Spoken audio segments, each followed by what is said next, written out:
পাকিস্তানকে হারিয়ে সিরিজ জয়ের পর আইসিসি টি-20 র্যাঙ্কিংয়ে বড়সড় পরিবর্তন এসেছে বাংলাদেশ দলের পারফর্মারদের অবস্থানে। বল হাতে দারুণ নৈপুণ্য দেখিয়ে নজর কেড়েছেন মোস্তাফিজুর রহমান। কাটার মাস্টার নামে পরিচিত এই পেসার এক লাফে 17 ধাপ এগিয়ে উঠে এসেছেন সেরা 10-এ।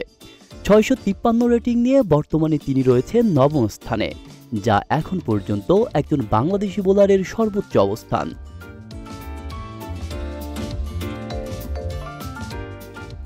শুধু মোস্তাফিজই নন, তার সঙ্গে তাল মিলিয়ে উন্নতি করেছেন শেখ মেহেদী, শরীফুল ইসলাম ও তানজিম সাকিবও। মেহেদী হাসান 9 ধাপ এগিয়ে উঠে এসেছেন 16 নম্বরে। তানজিম সাকিব সমান সংখ্যক ধাপ অগ্রগতি করে এখন 37 নম্বরে, আর শরীফুল 14 ধাপ এগিয়ে পৌঁছেছেন 43তম অবস্থানে।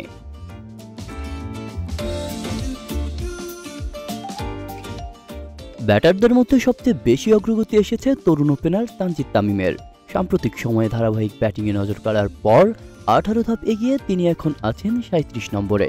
পাকিস্তানের বিপক্ষে দারুণ ইনিংস খেলে সিরিজ নিশ্চিত করা জাকের আলী অনেকেও পেয়েছেন তার পুরস্কার। 17 ধাপ এগিয়ে 53তম স্থানে তিনি। এদিকে পারভেজ ইমন রেকর্ড 22 ধাপ উন্নতি করে এখন আছেন 63 নম্বরে। ধারাবাহিকতা বজায় রাখতে পারলে এই তরুণদের অনেক দূর যাওয়ার সুযোগ আছে। আরেক ব্যাটার তাওহিদ হৃদয় 2 ধাপ এগিয়ে উঠে এসেছেন 39 নম্বরে।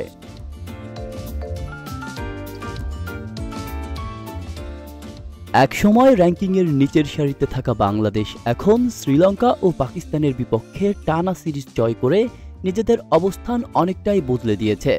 বিশেষ করে মিরপুরের সহায়ক কন্ডিশনে টাইগার বোলারদের কার্যকর ভূমিকা র্যাঙ্কিংয়ে এই উন্নতির মূল কারণ।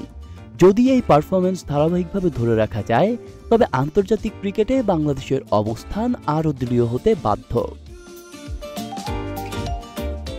আব্দুল্লাহ রফসান জনি, ঢাকা প্রকাশ।